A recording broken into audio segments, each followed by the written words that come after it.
All right. All right, take it away, Francisco. Cool. Can you see the screen, right? Yes, we can. Oh, cool. Nice one.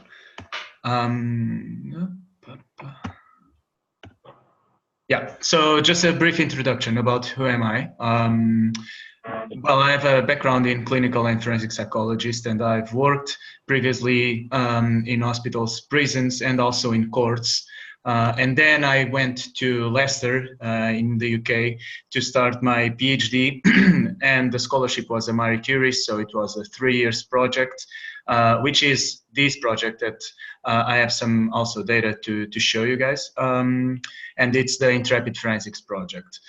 Hopefully I will defend my Viva before 2018 ends, fingers crossed for that.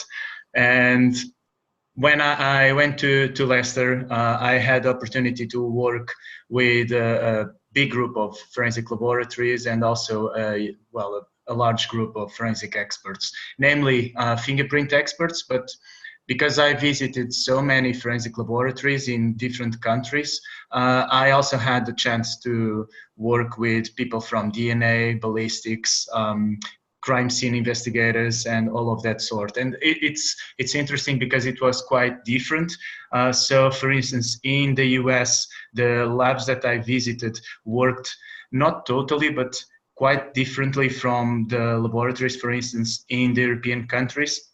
And the results that I was expecting to observe, well, I thought they would be completely different because the laboratories also had different structures, but in the end, it seemed that all of the issues that the forensic experts needed or still need to deal with are quite common. So I'm going to talk about that shortly after these first slides.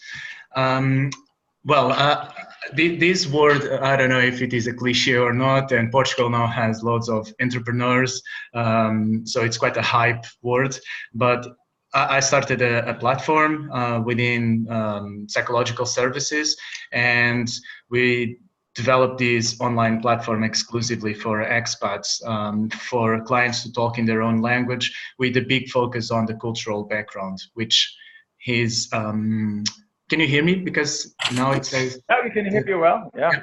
Okay.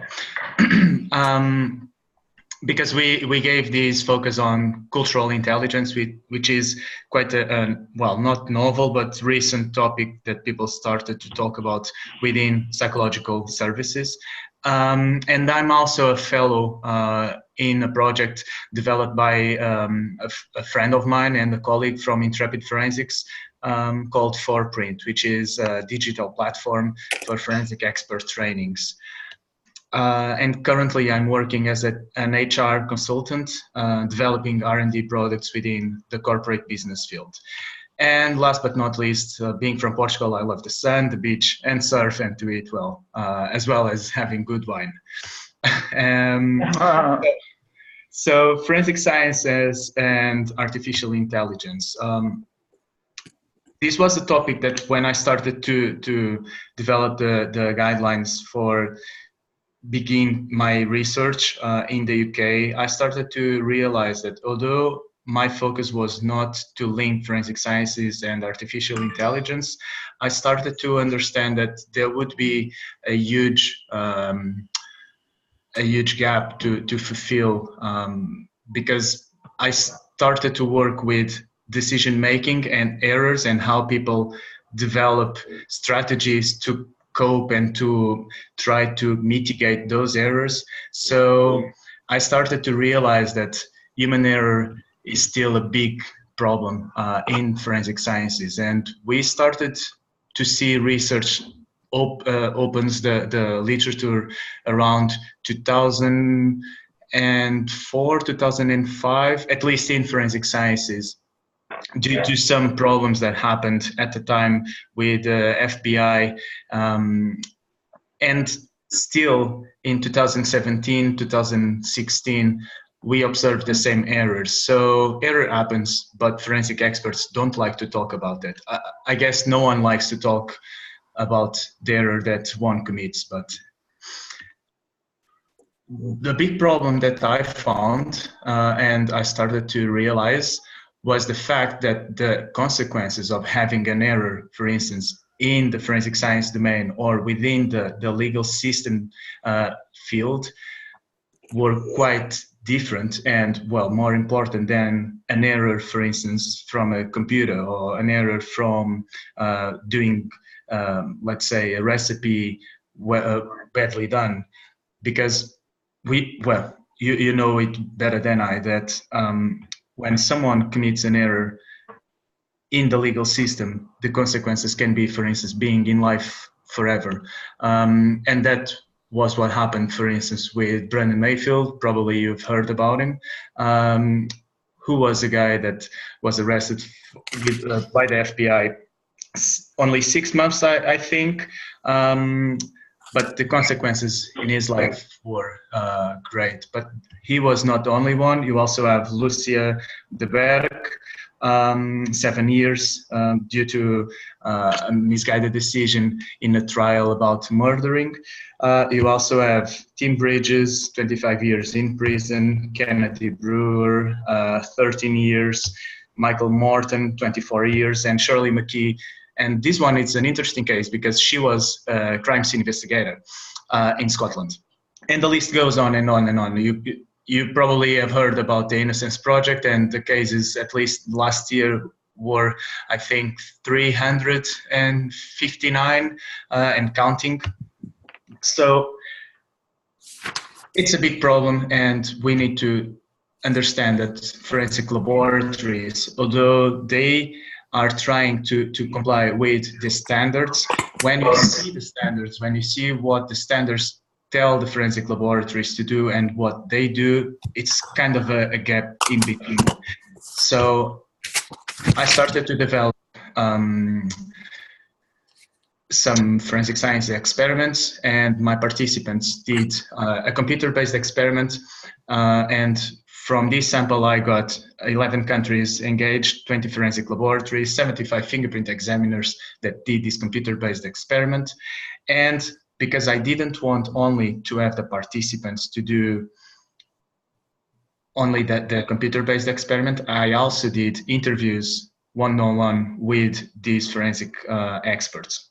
Also the same laboratories, the same countries, but less fingerprint experts, just because I didn't want to have loads of people saying more or less the same, and also due to the time, because doing an interview and then transcribing the interview and analyzing the data takes quite a lot. The results, well, one note interesting is the fact that I didn't have any country from African countries. I can have some guesses, as you can. I think the main problem is the fact that they didn't engage, or they usually don't engage with this kind of research. So it can be a heads up for people similar to us that do this kind of research, try to get strategies to engage with these kind of countries. Taking the lead to the results. So in terms of the response time on the computer-based experiments, I saw that when people didn't have any kind of context, so they needed to do an experiment where they saw 2 types of fingerprints, and then they needed to say if the fingerprint matches or if the fingerprint didn't match. The block 1 was without any kind of context, block 2 with the type of criminal record of a suspect, the block 3 was the type of the crime, and the 4th block was the type of previous answer that another expert gave previously. And this was done independently and all randomized as well. So when you see the response time, it's quite interesting because the time that people take when they don't have any kind of context, it's way lower than when they start to have context, and when they have the type of the previous answer as a context, they take way more time to provide an answer, because sometimes they see that someone might have done a wrong decision, and you start to get your mind confused, and you take more time to decide. And usually when you take the lead to the accuracy table, you see that people commit errors because they anchor on the wrong decisions. Maybe because they don't want to go against someone else's reasoning, or because they really don't know and they just go with the flow. So this was quite interesting because after, let's say, almost 10 years of having research and people going to the labs, doing training and saying that you can't do this or that, people still have the same problems. So what did I find until now? I found that forensic bureaus currently work towards accreditation or are worried with accreditation because some of them told me on the interviews that it's kind of a diploma to have on the wall. Sometimes they have heard about accreditation, but they don't know what is it. And you also have forensic bureaus that can tell you what is accreditation anyway, and do we really need it? Forensic experts on their side are biased by contextual information, that's for sure still, and have some tools that promote human interaction within their work, although they don't like those because they feel that these kind of tools will steal their jobs. Yeah, okay.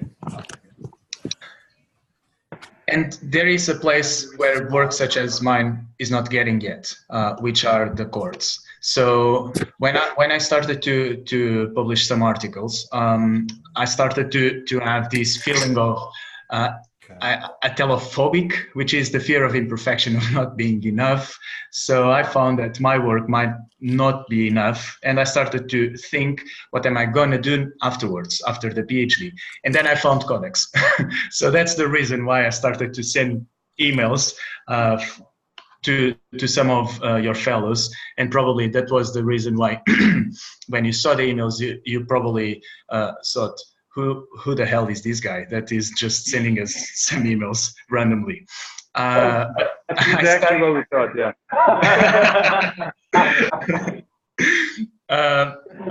But once I started to see your projects, and well, obviously I found this one, designing and understanding forensic Bayesian networks with arguments and scenarios, but I also found another ones who would be project, yeah. Yeah, who would be very interesting to link with what I'm thinking of doing afterwards. So, which I'm gonna tell you now. So there is this funding coming on to Portugal and other European countries, 11 million euros for civil society projects from the EE grants. And I want to develop a project. Well, I started, but still getting some partnerships, which I'm going to call fairjustice.eu, which mainly is going to have a focus on the people that are either in prison or dealing or facing a trial, and they sometimes need money to have kind of a good defense, but it's not just a small amount of money, it's a lot of amount of money. And due to that, I'm gonna put together 4 different fields that you probably know better than I, that they work together very well, which are the law, forensic science, cognitive sciences, and also computational science, all together to work within this fairjustice.eu. How did I think that we could work together?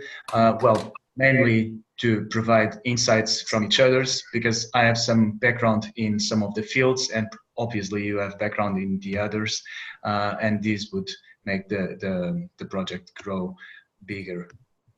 The main objectives of this project are 3: to provide a solution for all people who don't have any kind of legal advice due to social or economical conflicts, to support legal professionals and the court, obviously, and to design a system which in the future European countries can use to have their legal systems fair for all.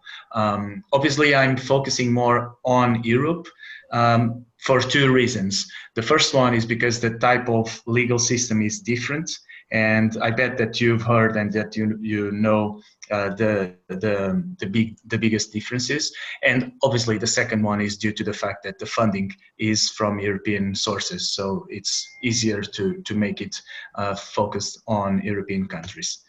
And for me, isn't everything.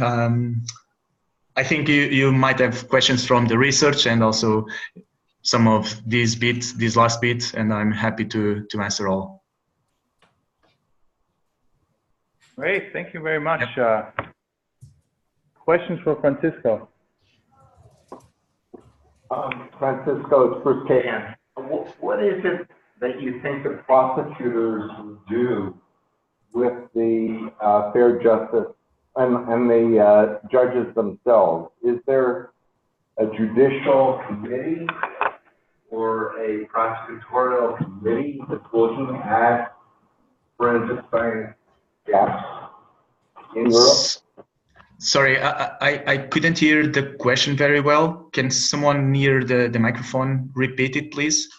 Hi, it's Bruce Cahan. So I was asking whether there is a judicial committee, a judges conference, or a prosecutors conference of prosecutors in the EU that are looking at forensic science as you are. I mean, who would you take success to other than the defendants who are part of operating the system? Who would I take what, sorry?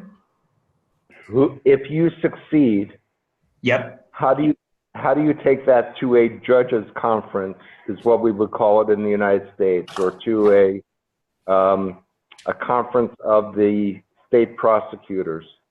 Since these are systemic issues, who do you talk to with success? Yeah, that's a great question, because from the lawyers and judges that I spoke with already,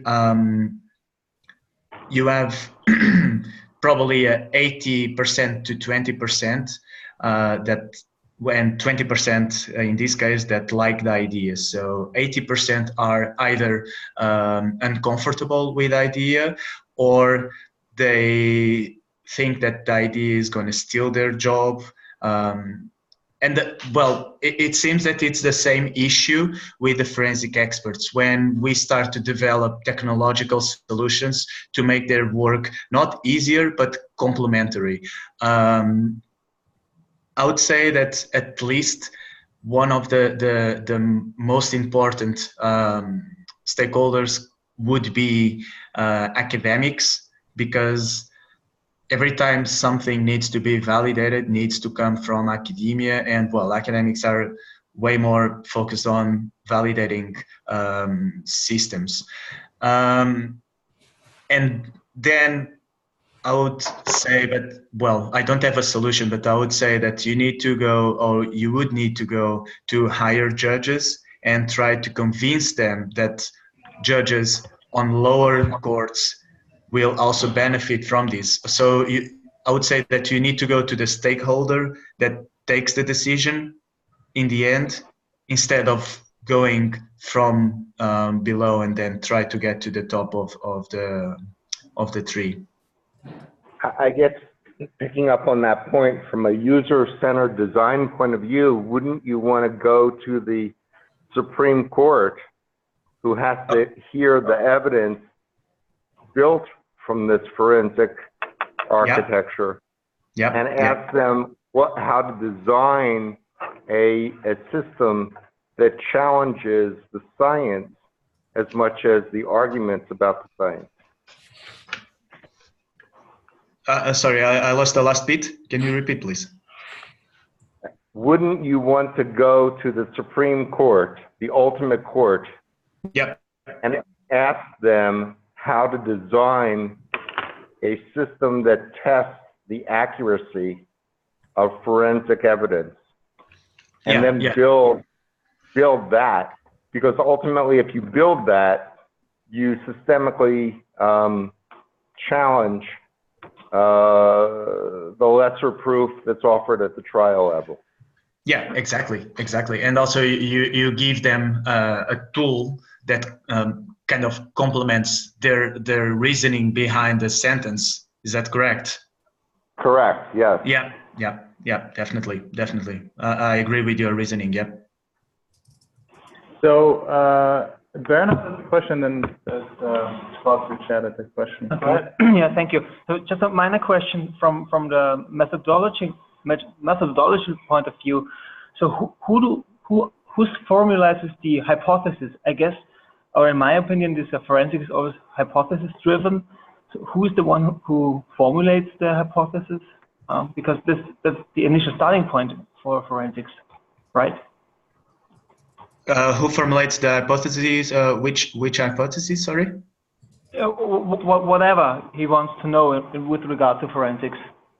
Well, that's a tricky question. So you have the forensic expert, either crime scene investigator, DNA, or a forensic psychologist that has his own hypothesis, for sure. But then you also have the judge or the lawyers or the prosecutors who have their own hypotheses. And sometimes you need to answer those hypotheses. So sometimes their hypotheses are different from the science or the scientist's hypothesis, if that is clear. Yeah, okay, yeah, makes sense. Yeah. So, Scott chatted a question. Do you have plans to take a European country-by-country approach eventually? And replan CCOC. This is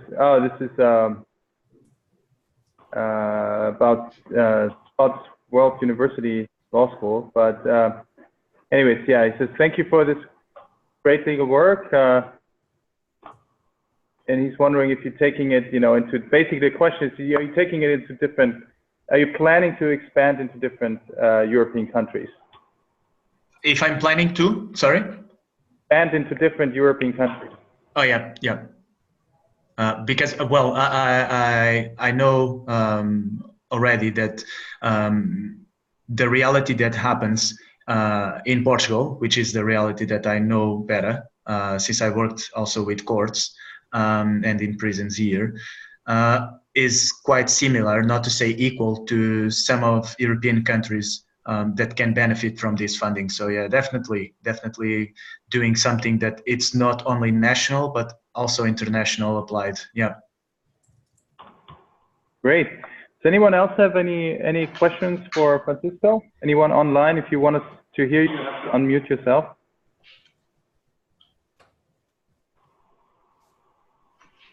How long do you have? So do you have this funding now, and how long do you plan to?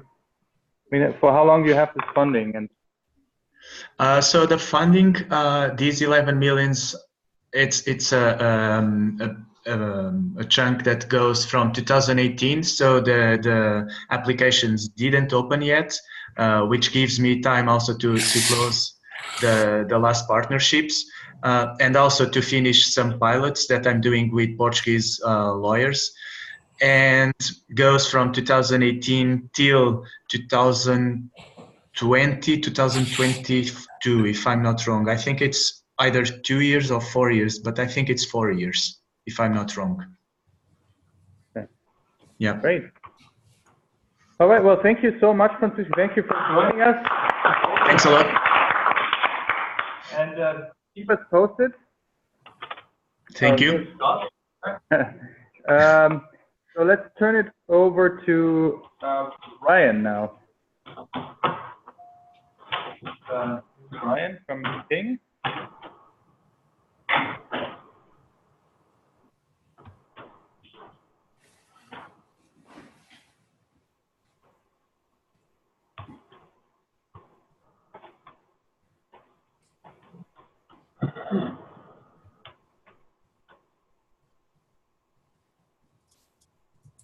Hi, are you able to hear me?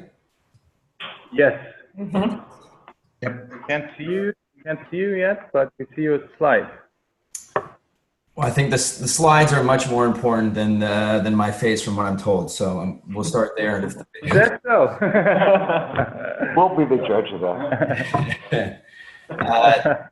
First, that was fantastic, Francisco. Thank you. And a sincere thank you to Roland and Susan for letting me present today, especially considering that I went to undergrad at the other school in the Bay. And this has been a dream of mine since I'm behind enemy lines, but I have to give one Go Bears to all my fellow Berkeley. We had a long and hard conversation. But Susan went to that same school, so but otherwise, this would have been. And now, okay, we'll have to edit out the Go Bears and. I could check that off I could check that off my bucket list. All right. Great. So, you should. You absolutely should. But so my background is probably a familiar one to many legal tech entrepreneurs. I was a practicing lawyer for 3 years, and there was really nothing about my job that I hated more than doing my time. And I hope nobody judges me, but I was one of those deplorables that put random .1s to get around my firm policy. And then I waited until the end of each month to do my time. And last year, after actually having to leave a bachelor party early to release my time, I decided I had finally had it, and I quit cold turkey, and I really set out to automate timekeeping for lawyers. But as I started deep diving with the management team at some of the bigger law firms in the world, I quickly realized that the much bigger pain point in the industry was actually around data collection. And so now our vision is not only to solve the lawyer's biggest pain point, but also just as importantly, which is the legal industries. And so this is the software on the screen that most big law lawyers are using today to keep time.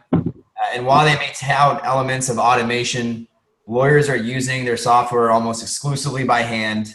And this is because the automation is either inaccurate, incomplete, or often too cumbersome to use. And I also believe it's just very difficult for a legacy software to reappropriate its code base to really optimize for automation. And one thing I also really believe is just the UX and UI of legal software is why it's just as big of a culprit for why timekeeping is such a miserable process. My favorite thing that I've heard from attorneys is it takes them just as long to input their time as it does to actually perform the billable work. And that is really, when you think about it, insane. And so a lot of lawyers end up not tracking those 6-minute emails because it just takes them 6 minutes to put it into their timekeeping software because the friction is so much. And that's something that we've really held on to. And the numbers are pretty staggering for what it's costing firms. Current time tracking methods result in lawyers actually underreporting their time by 20%. And another 20 to 30% of time is never realized, either because of incorrect task codes, incomplete narratives, or the massive delay in the time worked versus time released. And as you see here, the dollars and cents are tremendous when extrapolated against the enterprise legal market. But I think much more interestingly and importantly, as the legal industry shifts from the billable hour to more transparent and predictable pricing models, firms really need to understand how much and how long things actually take. And I just mentioned, when you account for user error and the time that gets written off, billing data is about 50% inaccurate in terms of how much time attorneys are actually spending on the matter. This is the Sanders. And the analogy I like to use is imagine being a car manufacturer and only having half the picture when it comes to knowing how much it costs you to produce that car and how long it takes you to make. I like to say you basically become the Juicero of car manufacturers. And that is exactly how law firms are operating today. And a great stat on this is that 84% of corporate clients now say that the #1 factor they'll base their law firm hiring decisions on is the quality of the data that the firms are presenting them. So it goes to more than just capturing more billable hours. It really goes to client retention and client acquisition. And with firms finally going to the cloud and the cost pressure that is being imposed on law firms by clients, now is really the time that technology transforms the legal industry. And a lot of the legacy on-premise players that have been around for decades, they're no longer going to be sufficient for the new market that we're heading into. And this on the screen is our dashboard. We've optimized the user experience to eliminate all the friction associated with keeping time, and really are focused on promoting daily release as a habit we want to ingrain in attorneys by making it incredibly easy for them to integrate as part of their workflow. And right now, in terms of the automatic capture, we're able to track all emails, both desktop and mobile, phone calls, again, desktop and mobile, legal research, meetings, and documents. But where we really differentiate ourselves, I think, is how we leverage AI to be able to automate. And I hate buzzwords like AI and big data, so I'll walk you through how we're actually applying both of those things today. So our NER model actually serves two functions, which are incredibly important. The first of which is a data security function, which is it scrubs the data that we're collecting of any and all PII, so it no longer constitutes client data, so firms can rest assured that their client data is always safe and behind the firewall. And it also helps us categorize each entry to the client and matter.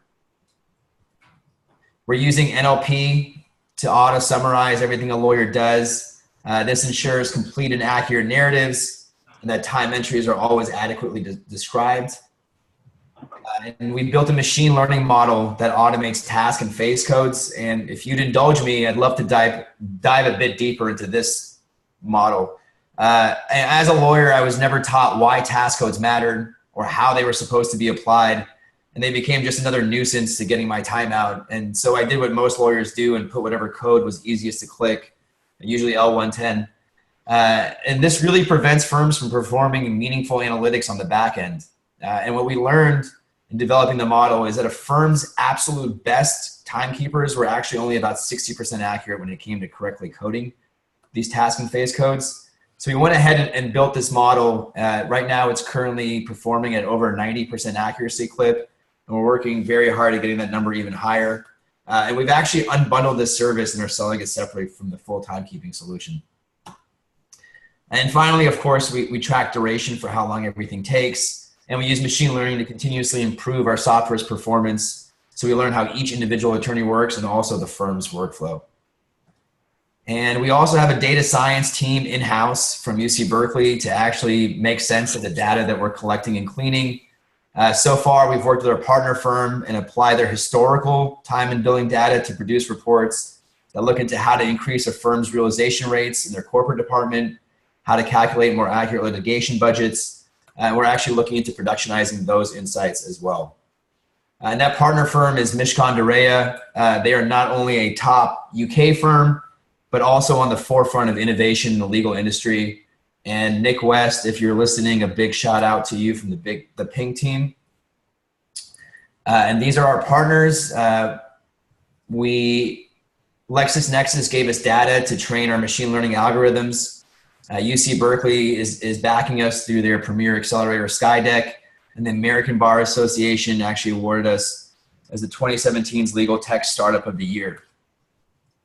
And because I don't like hearing myself talk too much, I really appreciate all your time, and I'd love to answer any questions that you might have. Any questions? Do you want to show us? I mean, can you show us how it works? Can you do a demo? Or? Unfortunately, the integration points we have to build into, so I should talk more about the integrations. We have to build into a firm's tech stack, which includes their Microsoft suite, so Exchange for emails, their Cisco phone system. We plug into their document management system, usually iManage or NetDocs, and then their billing system. And so I can't show you a demo right now, but effectively the way that it works is you produce your billable work through whatever medium you're doing now. And then through the AI that I had gone over, we collect and aggregate that time. And then at the end of the day, the lawyer pops open Ping and is able to review and release that time. What's your business model? Our business model is we're an enterprise SaaS company. And so we have kind of how the sales process is we are focused on the enterprise AmLaw market. We go ahead and we start with a pilot of about 10 to 30 users within a firm. We then build out those integration points I had just mentioned, make sure that it's working for that firm, and then we scale firm-wide. and we go on a SaaS model, and we try to get an annual license locked in for the first year. Cool. Yeah. I was at Wild Gotcha and Manji, so I share your time pain, billable hour pain. What's interesting to me is how are you protecting the lawyer-client confidentiality? One could imagine, is all of the data about the lawyer's activities staying inside the law firm? Is that why this connectivity has to be there? Are you receiving any data that could be discovered? Yeah, that's a great question. So it's kind of a multi-layered answer. The first of which is that NER model that I was talking about anonymizes that data. So whatever we're pulling into the cloud no longer is under the province of kind of PII or client data. The other thing is when we really think about what we're pulling from a timesheet, it's really the narrative that would be kind of the most proprietary and the most discoverable, and that's what we're applying the NER model to. Everything else on the timesheet actually belongs to the law firm and not the client, and so that is kind of gives us the leeway to be able to take that. And we, as a central tenet of our company, really are focused on data security.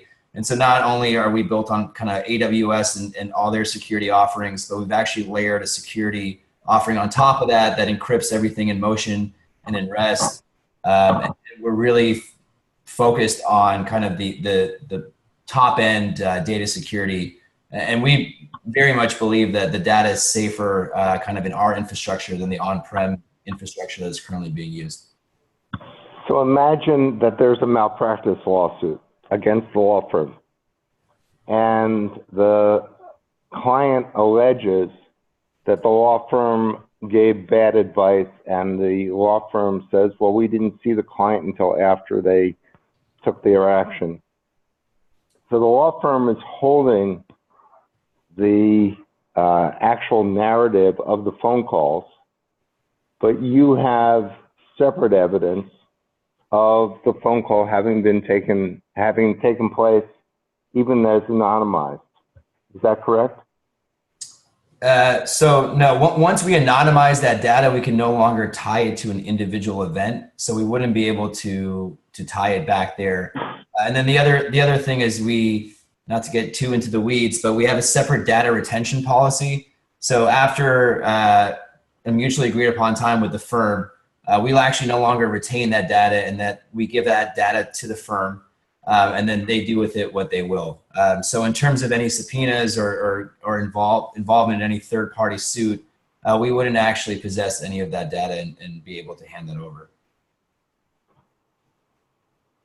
Okay, thank you. Of course. Bernard had a question. Yeah, a very short question. So I'm a computer scientist, and I'm interested in this artificial intelligence part. We haven't spoken much about that, but can you just briefly say what kind of artificial intelligence do you use, if you want to, and how well does it work in terms of evaluation? Do you have something like structured evaluation? I didn't catch the last part of that.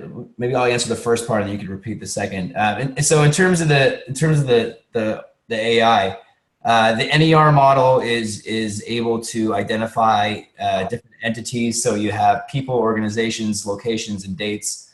That's operating at over a 97% accuracy on the data that we're optimizing it on. And that's going to continue to go up as we have more data to train it on. The machine learning, without kind of sharing our secret sauce, is a pretty sophisticated deep learning model that we've built. And that's, again, I was mentioning, operating at over 90% accuracy, and again, increasing as we put more data into the pool. And then the NLP is really the last bastion of that. And we're still tinkering and optimizing on how to succinctly and use the same syntax as a lawyer would. But the idea is that we look at a given email or a given document, and they're able to synthesize a narrative from what you did in that given day. Yeah. Okay. Thanks.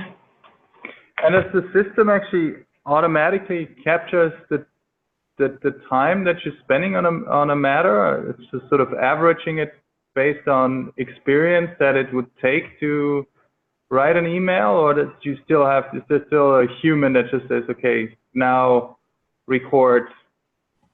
So the lawyer still has to give instruction to record, like, you know, whatever, 12 minutes of time.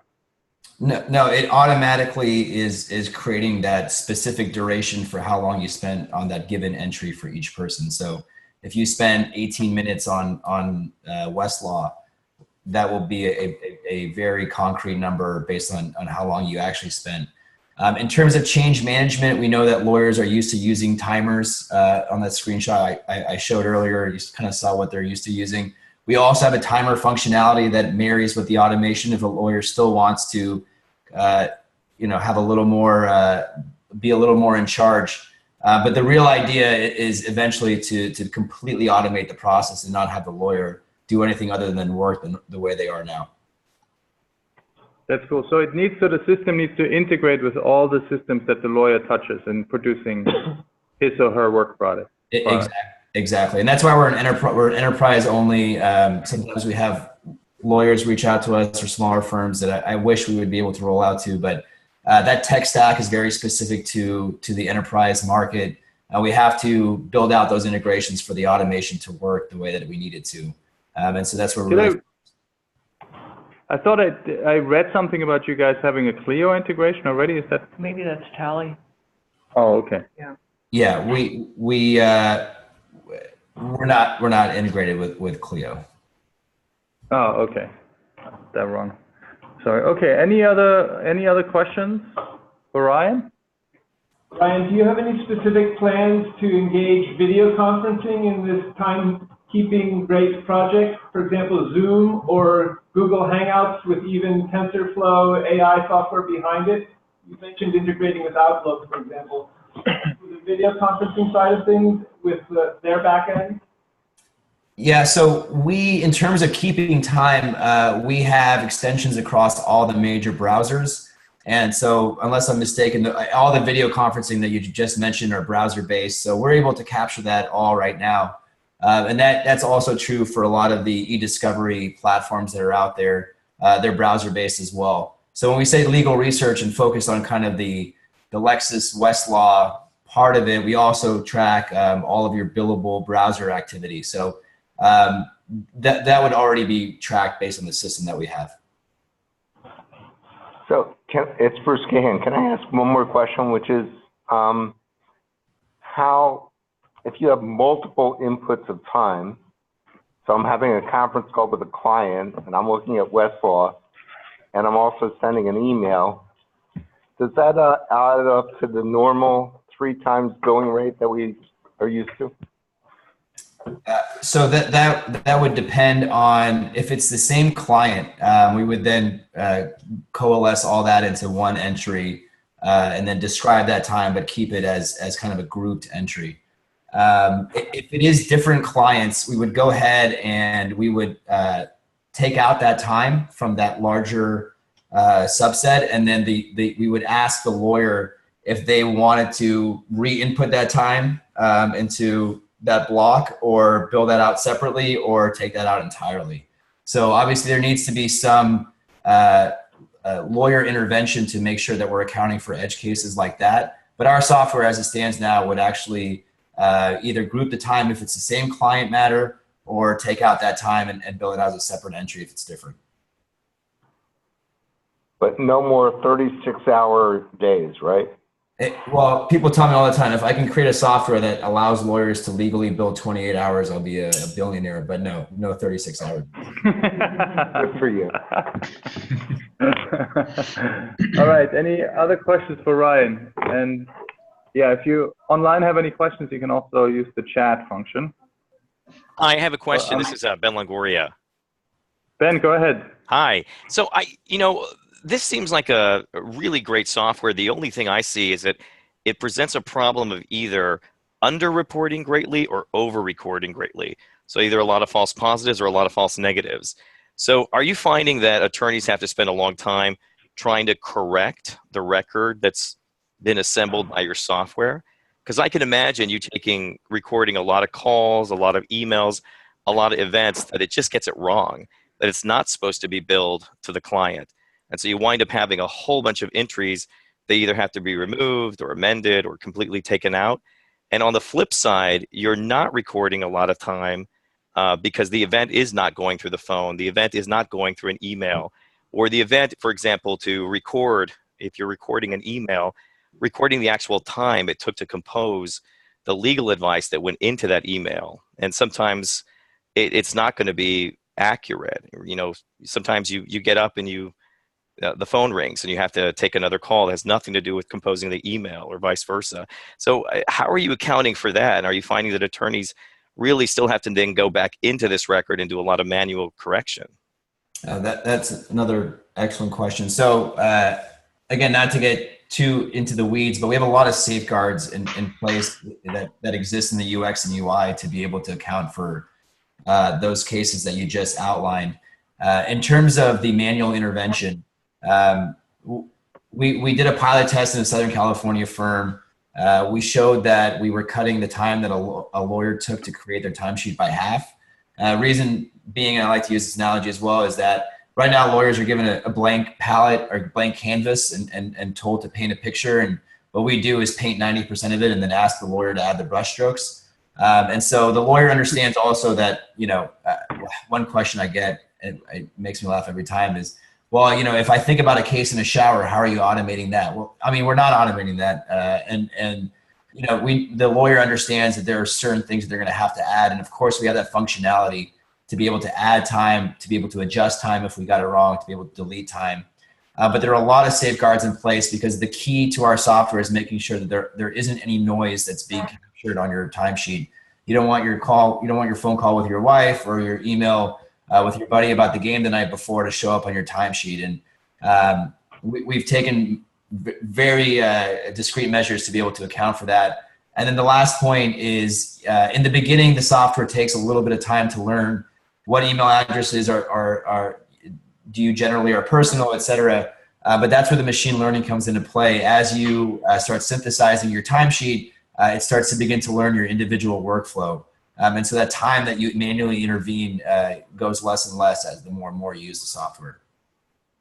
So for example, if you're trying to draft a brief in Word, is it monitoring that you've got the Word document open?